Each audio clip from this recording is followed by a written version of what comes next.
All right, welcome back to Central Valley Talk. I'm Austin Reed. My good friend Sammy Franco is here. BFI, financial. Be financially informed. Good to be back. Great to see you, brother. It's been a while. What's been busy. Busy. What's the latest? Everyone is still on that financial kick. You know, we're getting contacted by younger and younger people, early 20s. And there's also a lot of people retiring. A lot of people wanting to know there's required minimum distributions. They're getting letters from the people who hold their 401ks or investment accounts, and they're required to take out money now. Once you reach a certain age, the government wants their taxes, so they don't let you hold it in their account forever. So, you know, that's funny you bring that up because I read a story on the news last night about changes to not Social Security, but to retirement plans. Did you see that story? Yeah, and that's just they're going to up the amount that you could put into them. There's changes making our required minimum distributions later. If you're still working past the age of 72 and a half, your RMDs can be pushed out all the way until you retire. So you can still contribute to your retirement plans. They're making subtle changes, you know, upping the amount that you can use to max out like a 401k and different things like that. As we are right at tax season now, what's going on there for you? It's everyone is looking for. So there's a couple of things to look for. If you are making contributions to your qualified IRAs. Or any IRA, Roth IRA, or whatnot, have that in before the deadline, before the tax day. Which is April 18th this year. So then you will have to issue that form to your tax preparer, which will probably come out later. So they don't send those forms usually out until like June or July because they give everyone the chance to contribute last second to their IRAs and qualified plans. But one thing that a lot of people are not looking at is throughout last year, they were giving advances on child tax credits. Right. So people received about 50%, some people more. So you have to look for those forms that you received in the mail. They should have come in January. And you have to compare that to what's left that you can claim. Some people were overpaid, and they will have to pay that back. So you have to be careful. And same thing with the stimulus payments. If you receive the first and the second, and for some reason some people still haven't received the third, you can actually qualify for a recovery distribution on your tax return. So you get a recovery credit if you didn't receive the third installment.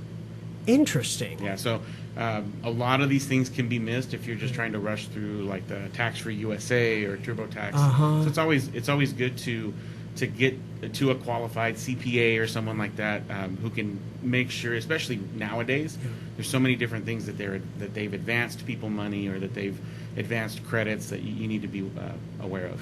I do have to bring up the war in Ukraine. I'm sure, obviously, you guys are following this very closely. Are you worried? As far as the market goes, not for long term. Okay. What we're seeing now is the effects of the inflation from the sanctions and now the high gas, the back and forth that this thing is causing. So the prices are up. I mean, we're going to see hyperinflation. It's not done. We'll probably be talking about inflation, you know, from what I hear and what I see, probably for about the next year. And then it'll start to drop to where maybe this time next year, or a little bit after, we won't be really talking about inflation anymore.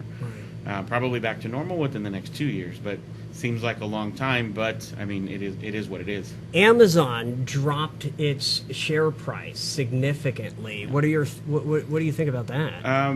You know, everyone is reacting. So I mean, Amazon is definitely looking for people to pick up volume.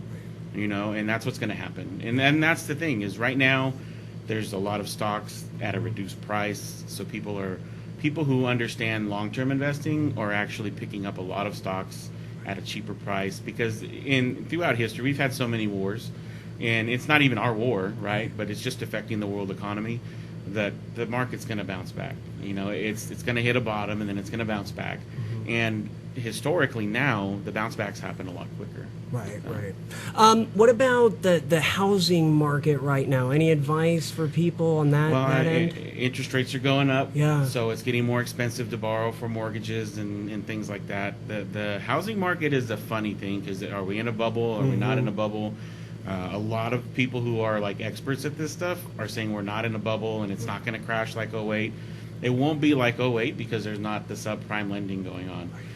But the market it's crazy. You have these high dollar corporate investors who are going and buying up all these homes cash. So it makes it harder for someone who's trying to buy a starter home, or their first home, or to have someone just come out and offer asking or more cash. Right. And so it's tough right now, and so people are having to look and wait. So now what that's doing is it's causing people who are holding those homes to, okay, we're going to rent them, and now rents are high. Right.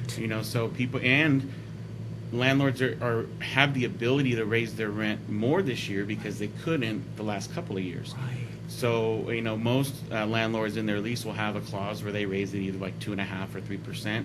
If they're raising it on an average 3%, with everything that has happened now and the recovery for landlords and all that stuff, they could raise it up to 9% this year. So I was speaking to someone who had a $450 jump in their rent, and so do they go to try to find somewhere else? But you look at now, all these apartments coming up. Yep. They're $3,200 a month. Yeah. It's crazy. It's absurd. I'm paying. My wife and I, we've been wanting to buy since right before the pandemic started. And, because we recently moved back to the Central Valley about a year and a half ago. But we've just got a small townhome that we're renting. I mean, it's like $1,600 a month. Yeah. It's just, and they're continuing to increase. Oh yeah. So this is happening around. And they will. And people who I know that are landlords, even some that were unaffected by, all of their tenants paid their rent. They can still take advantage of raising that because of the clauses that are there for that blanket statement pretty much for landlords. So there'll be rent increases. It's hard to say what's going to happen. There's going to be people who lose their homes because of the forbearance stuff that happened and they just stopped paying their rent. Yeah. Some of those people probably should have kept paying their rent and just didn't. But it's sad. I mean, we don't know what's going to happen 100%, but it's not going to be pretty. Yeah.